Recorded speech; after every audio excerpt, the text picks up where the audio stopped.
हाँ जी, तो आइए स्टार्ट करते हैं अपनी क्लास को, बढ़ते हैं आगे। कल हमने एक नाम लिया था बेटा, इसका नाम लिया था, कौन सा नाम था? Sweet equity share. कल नाम लिया था हमने स्वीट इक्विटी शेयर। किसको कहते हैं बताओ, टेल मी, सोचो, what do you mean by sweet equity share? Tell me tell me tell me.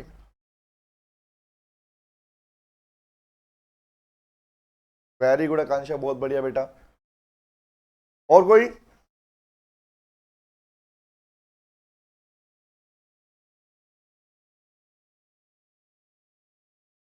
As a reward के रूप में, वेरी गुड। प्रियांशी के डिस्काउंट, हाँ बेटा प्रियांशी, वेरी गुड बेटा, बहुत बढ़िया।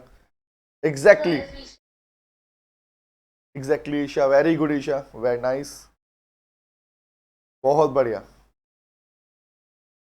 तो क्या समझ में आया? इन शॉर्ट सर, डायरेक्टर्स सुनना बोल रहा हूं, ठीक है? आपके पॉइंट को कंक्लूड करता हूं मैं, ओके?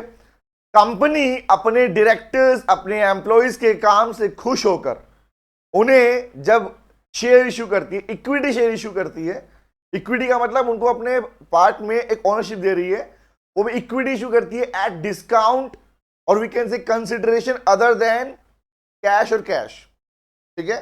कैश में या अदर देन कैश के ऊपर, एग्जैक्टली। क्यों ऐसा क्यों कर रही है? क्योंकि ये लोगों ने, इन डायरेक्टर्स ने, इन एम्प्लॉइज ने कंपनी की इंटेलेक्चुअल प्रॉपर्टी को बिल्ड करने में हेल्प किया। सर मतलब बेटा goodwill, copyright, patent, trademark, remember, खासकर मेन पॉइंट कौन सा है? गुडविल। गुडविल आपने क्रिएट की, आपने अच्छा काम पर अच्छा काम किया, उस चीज से खुश होकर अगर कंपनी अपने डायरेक्टर्स या एम्प्लॉइज को एक रिवॉर्ड के रूप में कुछ इक्विटी इशू करती है, that equity will be called sweet equity. क्या बोलते हैं उसको? बोलते हैं sweet equity share. Is it clear? याद रहेगी ये बात? याद रहेगा? डन है? ओके। तो इसके लिए सेक्शन कौन सा है? सेक्शन 54। यस सर, अब नोट करना चालू करें। हमने कल हेडिंग लिखा था स्वीट इक्विटी शेयर को लेके, सर सेक्शन नंबर 54, लेकिन along with section number 2 subsection 88, that is called definition section of sweet equity। तो definition का मेंशन की है sweet equity की, section number 2 subsection 88। can I give you a question on this? हाँ बेटा अतुल बोल। Morning बेटा, मॉर्निंग।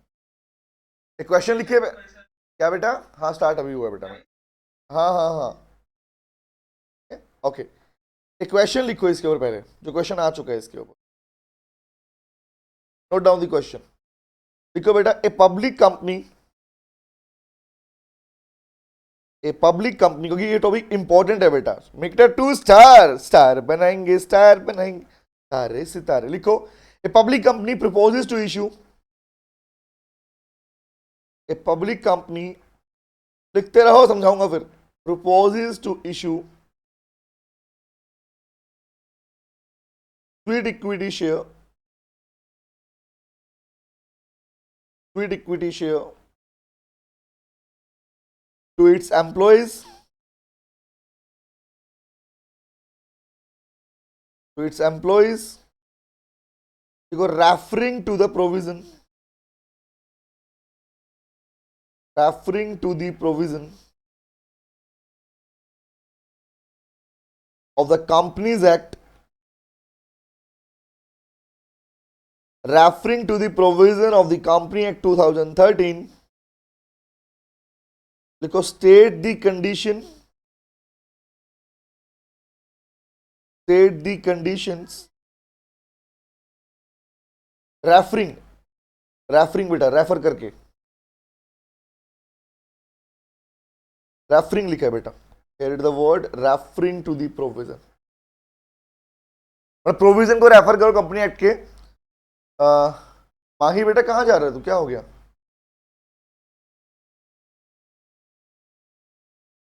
क्या हो माही बेटा, ठीक है सब कुछ? Is everything okay?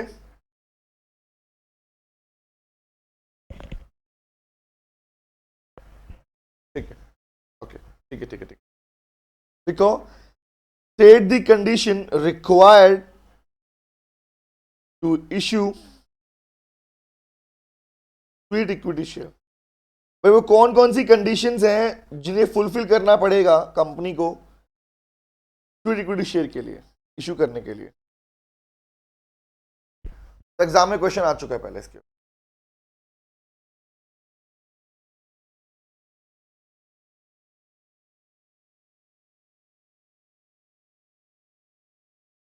बेटा स्वेट इक्विटी, इसको वैसे नॉर्मली स्वेट स्वेट इक्विटी बोलते हैं, बट नॉर्मली हम इसको प्रोनाउंसिएशन करते हैं स्वेट इक्विटी बोल देते हैं।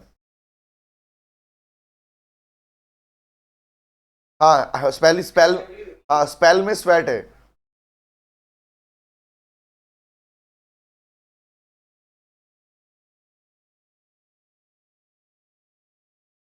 सेक्शन 2 सबसेक्शन 88 बेटा, डेफिनेशन सेक्शन इसका।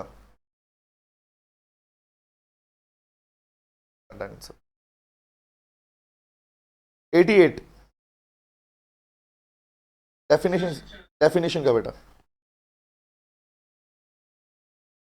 54 is about the issue of sweat equity share.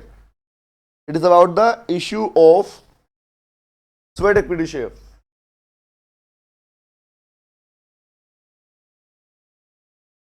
Spelling लिख रहे हो, स्वेट होती है स्वीट। चले ओके, आओ तो लिखते हैं इसके बारे में बेटा, नोट करना चालू करो। पहली शुरुआत करते हैं भैया मीनिंग से, तो लिखते हैं मीनिंग के बारे में। What do you mean by sweat equity share? लिखो sweat equity share, sweat equity share are issued by a company, जो आपने बोला वही लिख रहा हूं मैं, by a company to its directors or employees, to its directors or employees, देखो as a reward,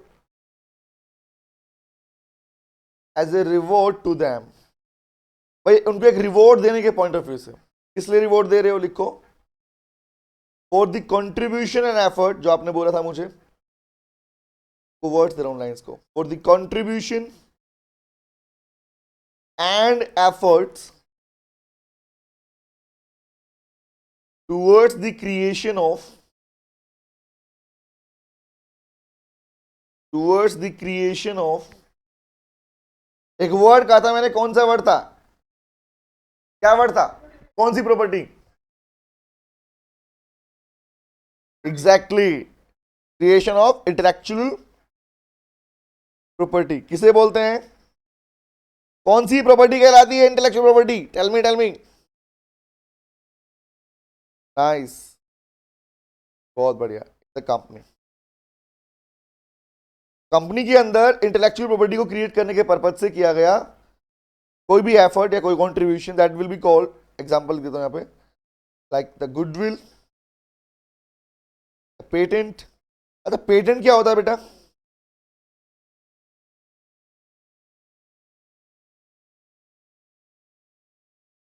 होता क्या है?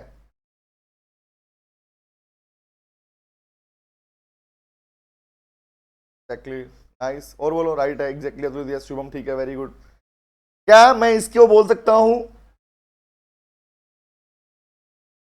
यस बेटा, copyright is having a different meaning. You can state the meaning of to know how, कोई चीज आप जानते हो और कोई नहीं जानता। जो एक बच्चे ने बोला ए न्यू इनोवेशन, कुछ नया इन्वेंशन किया आपने,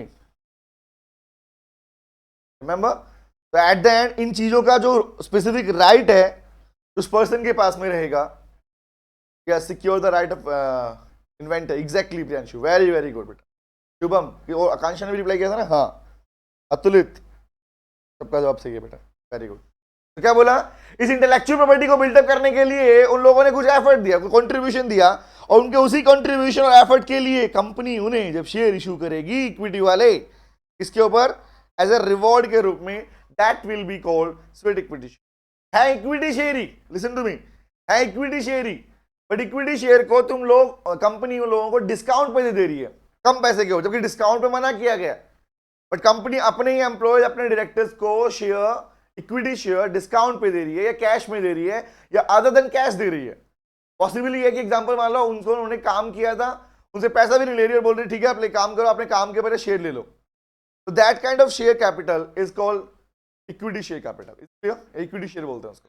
हाँ बोल बेटा।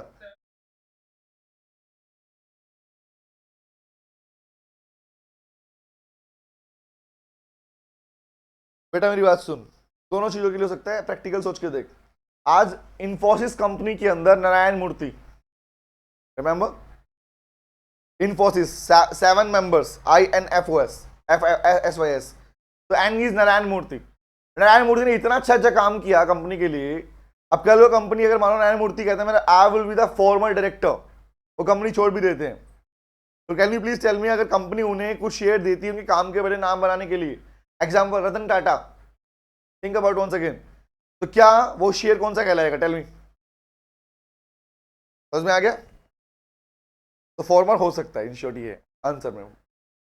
नोटेड बेटा, आगे बढ़े, ठीक है। आगे लिखो, हेडिंग लिखो, डेफिनेशन ऑफ स्वीट इक्विटी। लिखेंगे हम डेफिनेशन, डेफिनेशन ऑफ क्या बेटा? मीनिंग, मीनिंग, मीनिंग, ठीक है। अब लिखें एज पर सेक्शन 2 सबसेक्शन 88 लिखेंगे, definition of sweet equity as per section number 2 subsection 88।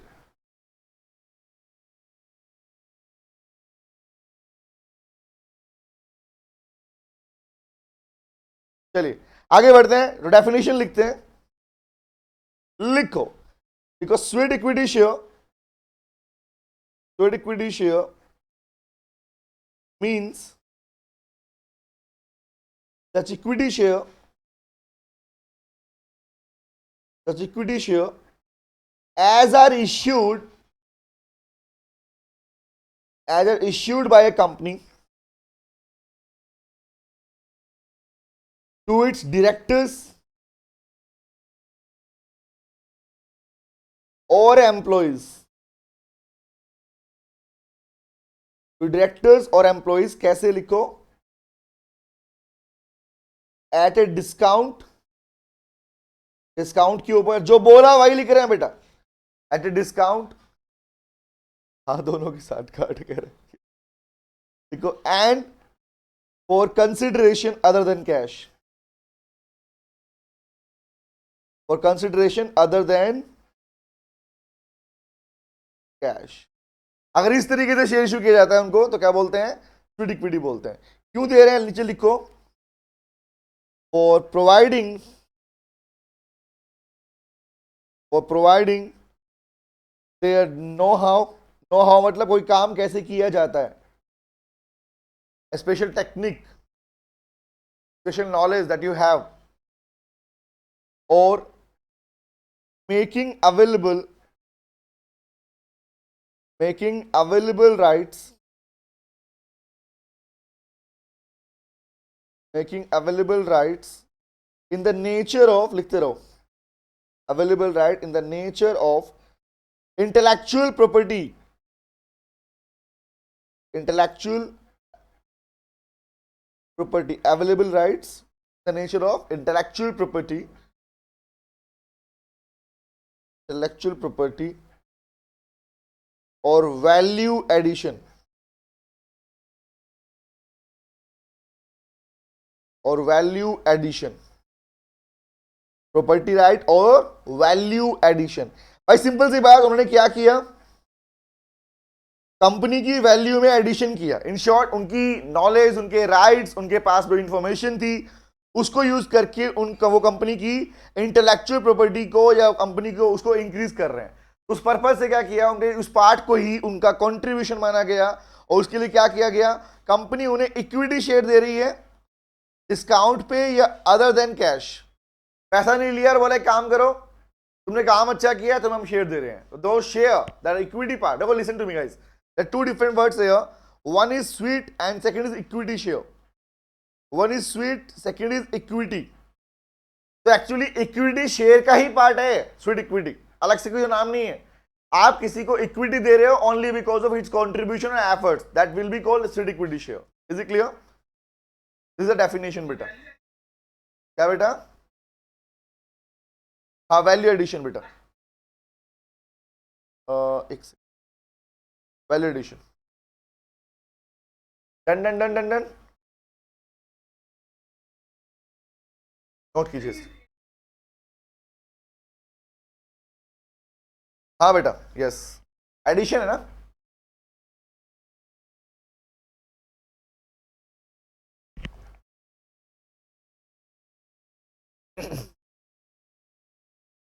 चलो आगे लिखो बेटा। हेडिंग बनाओ। ये ए पार्ट था, अब बी पार्ट की हेडिंग बनाते हैं। बी पार्ट में लिखो condition for issue of, condition for issue of sweet equity share, condition for issue of sweet equity share.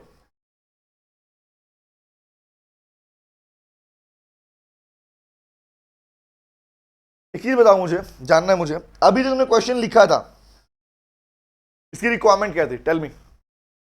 आकांक्षा बेटा ये जो मीनिंग वगैरह लिखा है पूरा ए का पार्ट था क्या बेटा?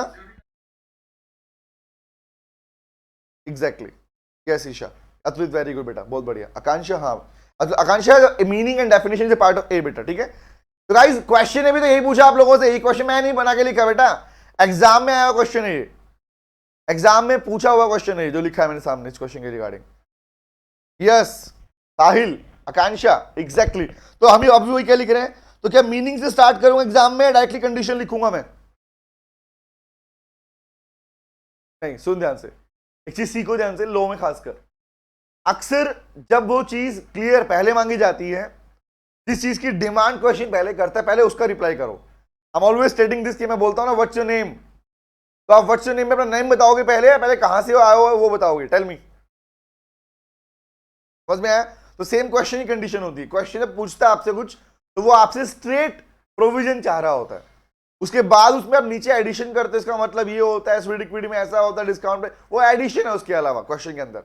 बट सबसे पहले रिक्वायरमेंट होती है उस पार्ट की जो उसने डिमांड की होती है, याद रहेगा। हालांकि उसे एग्जीक्यूट करने का तरीका मैं सिखाऊंगा कैसे लिखते कैसे, ओके। चलो आगे बढ़ते हैं। हाँ चलेगा बेटा, तो एग्जांपल मुझे एक बात बता, if someone is asking you the asking for address, और तुमने अपना एड्रेस दे दिया उसको, उसने पूछा एड्रेस, एड्रेस दे दिया, इट इज मैंडेटरी कि तुम उसका नाम भी बताओ अपना फिर? नहीं, खत्म, समझ में आ गया। लिख भी दोगे तो क्या है, कोई दिक्कत नहीं है। अनुतेज वेरी गुड बेटा, yes. No no no no no, चले। तो इसलिए लॉ में एक बड़ी खास चीज ये होती है कि जो प्रोविजन मांगा है उसके रिगार्डिंग लिख के आओ, इसलिए हम स्पेसिफिकली प्रोविजन को डिवाइड कर चलते रहते हैं, ये प्रोविजन पढ़ना है, ये पढ़ना है, ये पढ़ना है, ऐसे करते रहते हैं, ठीक है। यस, टू द पॉइंट तुले, एग्जैक्टली। चलो आओ लिखते हैं बेटा। तो कंडीशन की बात कर रहे हैं, कंडीशन ही क्वेश्चन पूछा हुआ है इसके ऊपर, लिखते हैं, नोट करो।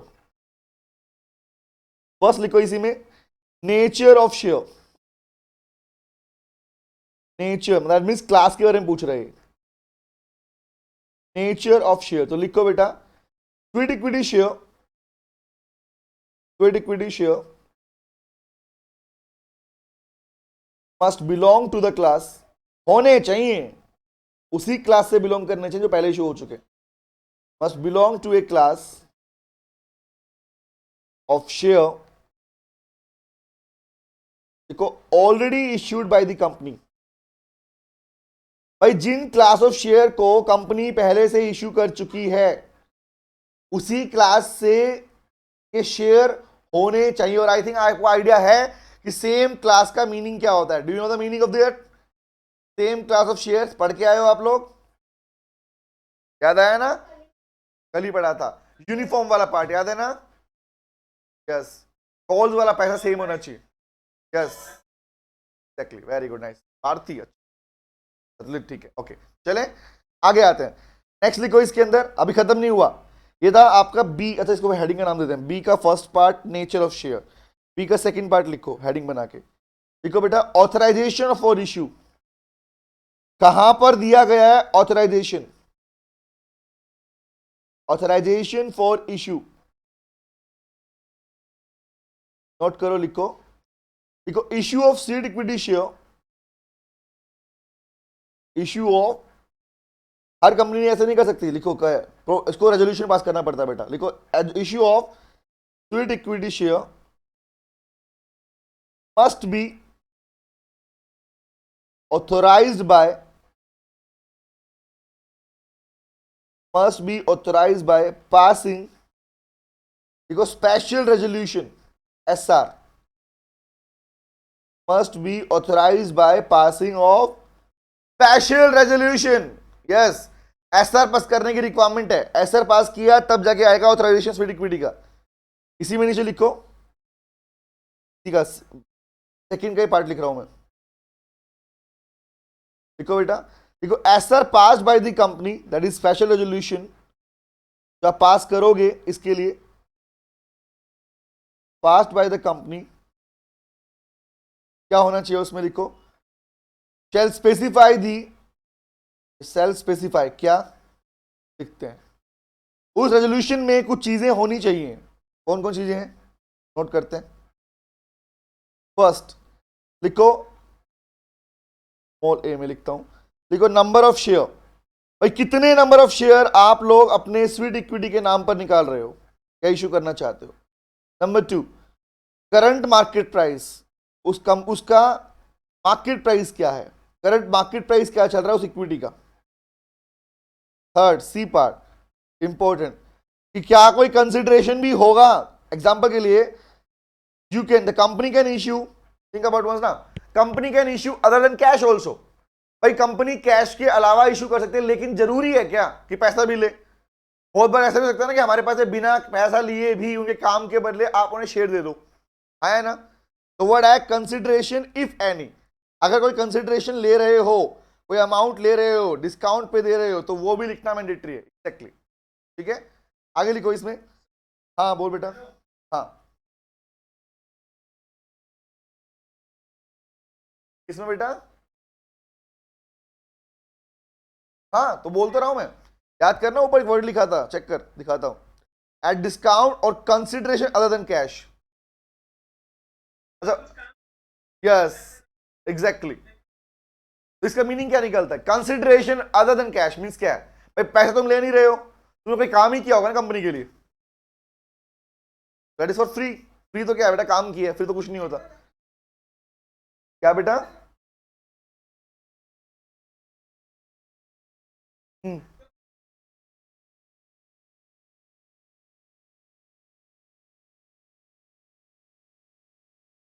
मेंबर्स. हाँ हाँ, बीओडी के अंदर सिर्फ डायरेक्टर्स होते हैं बेटा, सिर्फ बीओडी वाली मीटिंग के अंदर. हाँ दोनों मेंबर्स होते हैं. स्पेशल का मीनिंग समझ, स्पेशल का मीनिंग सुन, अतुलित, स्पेशल रेजोल्यूशन का मीनिंग समझ बेटा. सब सुना ध्यान से बात को. स्पेशल रेजोल्यूशन बेसिकली, देखो एक बात सुनो, कंपनी में ऐसे बहुत सारे काम होते हैं जिनको इंप्लीमेंट करने के लिए, जिनको चेंज करने के लिए आपको लोगों की वोट चाहिए होते हैं. Like the parliament session, remember. अब ऐसा थोड़ी कि पार्लियामेंट के अंदर हमेशा हर चीज के लिए वोट के लिए मेजोरिटी चाहिए, नहीं. कहीं 50% से क्रॉस कर गए तब भी काम चल जाएगा. लेकिन कुछ चीजें ऐसी, लाइक आर्टिकल 370 रिमूव करना, तो वहां पर मेजोरिटी चाहिए थी, क्योंकि आप सिंपल सी बात, आप देश का कॉन्स्टिट्यूशन छेड़ रहे थे. You are changing the Indian constitution. तो सेम है, मुझे एक बात बता, कंपनी में भी तो कामों को डिवाइड किया गया है कि कौन से काम स्पेशल काम में आते हैं, कौन से ऑर्डिनरी काम में आते हैं. तो स्पेशल को छेड़ोगे तो requirement of special resolution, ordinary को छेड़ोगे रिक्वायरमेंट ऑफ ऑर्डिनरी रेजोल्यूशन. समझ रहे हो. I am giving a question on it. Example मैं कहता हूं, एक बात रिप्लाई करना, पूछता हूं, सब बच्चे बताएंगे. टेल मी, कंपनी ये मेंशन कर रही है अरेंजमेंट ऑफ फंड्स, पैसा कहां से आएगा, सोर्सेज ऑफ फंड कौन से होंगे.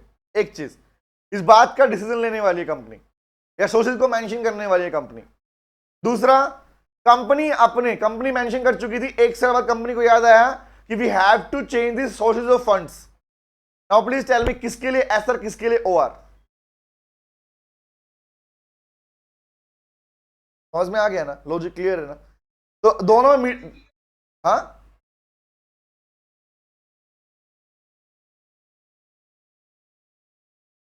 हाँ बेटा, होते सारे लोग होते हैं.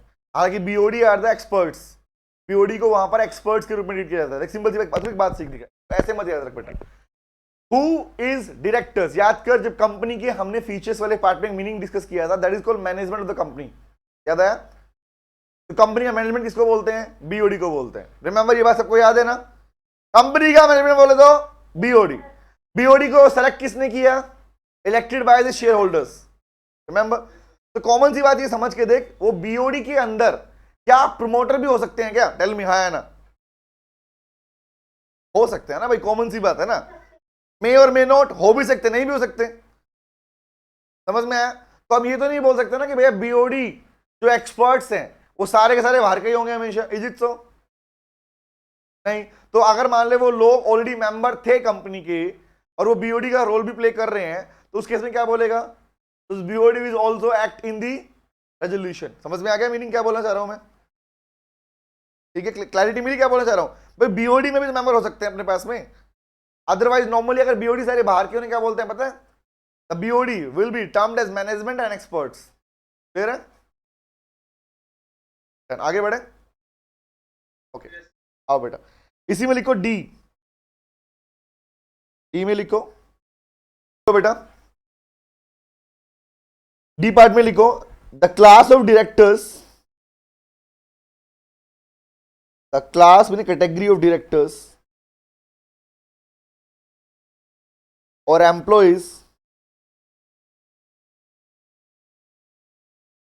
जिनको स्वीट इक्विटी दिया जा रहा है, टू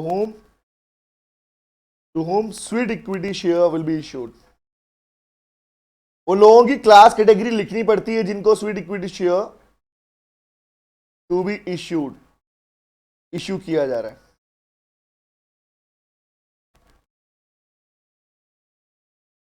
तो ये सारा पार्ट मेंशन होना चाहिए उस एसआर के अंदर, इंक्लूड होना चाहिए एसआर के अंदर। नोट कर लो इसको।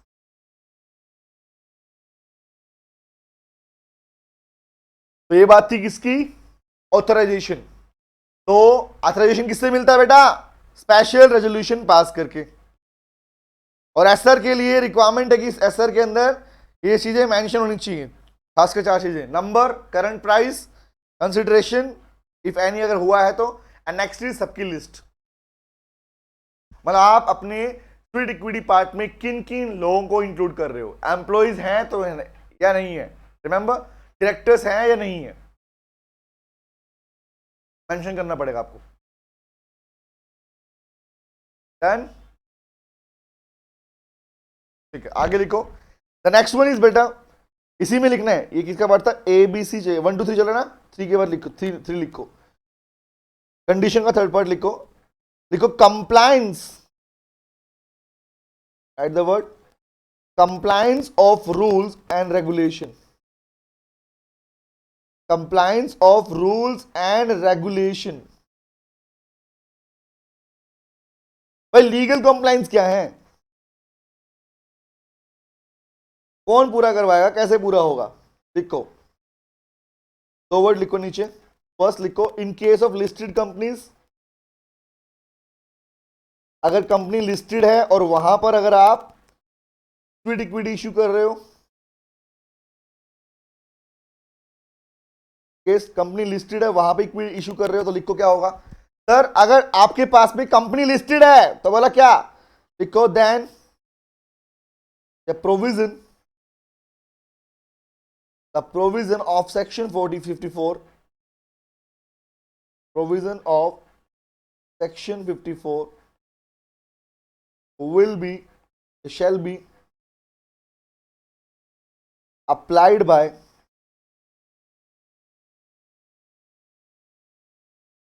the prescription of SEBI। कौन प्रेस्क्राइब करेगा यहां पे? Security exchange board of India as per SEBI act 1992। उसके में सेबी करता है। अगर मानो सिंपल सी बात, कंपनी लिस्टेड है तो वहां पर ये प्रोविजन फॉलो करवाने का काम किसका है? कंप्लाइंस करने का पार्ट किसका है? सेबी। वेरी गुड, अरे वाह, सबने रिप्लाई कर दिया, बहुत बढ़िया, लाजवाब। नंबर 2, हाँ, प्रेस्क्राइब्ड बाय लिखो, बाय द, इसको मैंने प्रेस्क्राइब नहीं लिखा, प्रेस्क्रिप्शन लिखो, by the prescription, by the prescription of SEBI। Next लिखो in case of unlisted companies, in case of unlisted, बताओ, सोचो कौन आता होगा यहां पे? अगर सेबी उसमें लिस्टेड में तो इसमें कौन आता होगा? नाइस, वेरी गुड बेटा। ये मैंने लिखा है सेक्शन 54। हाँ ही बेटा, कौन सी इसने पूछा था? वेरी गुड, अरे वाह वाह वाह वाह जी हो, बहुत बढ़िया। लिखो लिखो, shall be prescribed bye CG. और सीजी का नाम आपने क्या बताया? उसका बेटा एमसी। ठीक है, वेरी गुड, सबका जवाब सही है। चले आगे लिखो। ये था कंप्लाइंस का पार्ट। तो कंडीशन के पार्ट में यही था। कौन सी हेडिंग थी हमारी? ए बी, बी बी हो गई, सी लिखते हैं अब। Heading number C for sweet equity में लिखते हैं। देखो बेटा, कौन से प्रोविजन एप्लीकेबल है स्वीट इक्विटी के लिए? Provisions applicable for sweet equity share. Provisions applicable for sweet equity share. लिखो, चालू करो, नीचे लिखना। अभी सिर्फ लिख रहे हैं, समझाऊंगा पार्ट बेटा। ओके, तो फर्स्ट लिखो,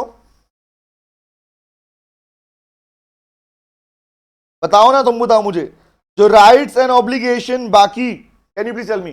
जो राइट्स एंड, अब एग्जांपल के लिए मैं कहता हूं, मेरे पास में एक क्लास ऑफ इक्विटी शेयर है। Tell me if a company is having a class of equity. ठीक है, ओके।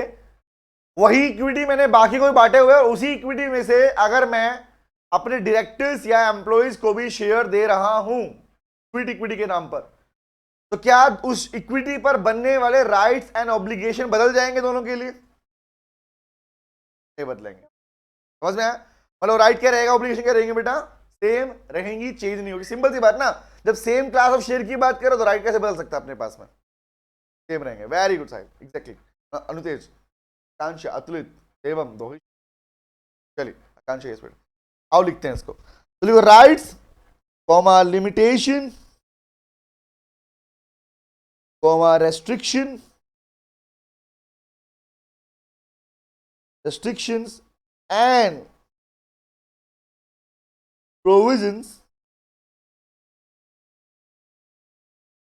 कौन से? देखो, applicable on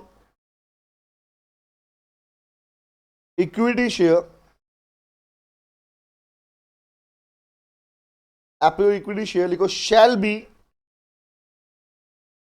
applied to equity, sweet equity also, shall be applied to sweet equity share। जो भैया simple सी बात है, क्लास सेम तो पूरा पार्ट भी क्या रहेगा? सेम ही रहेगा। राइट्स हो गया, ऑब्लिगेशन हो गया, लिमिटेशन हो गया, वो सब सेम रहेंगे। Very good, done.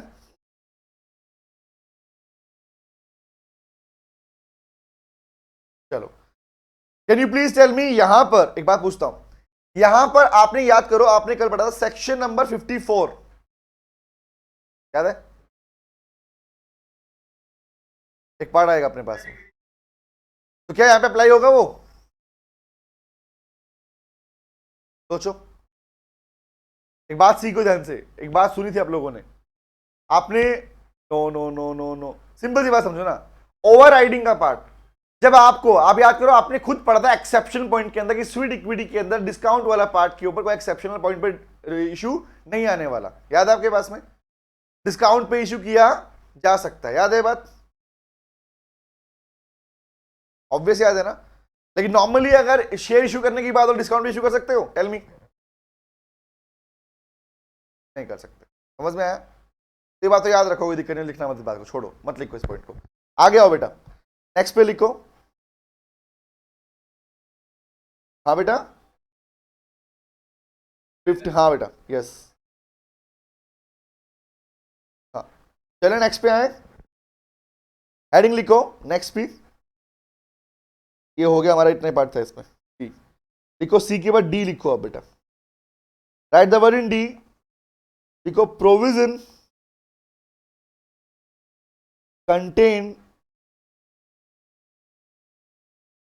Provision contain in the rules act की बात कर रहे हो, किसके लिए?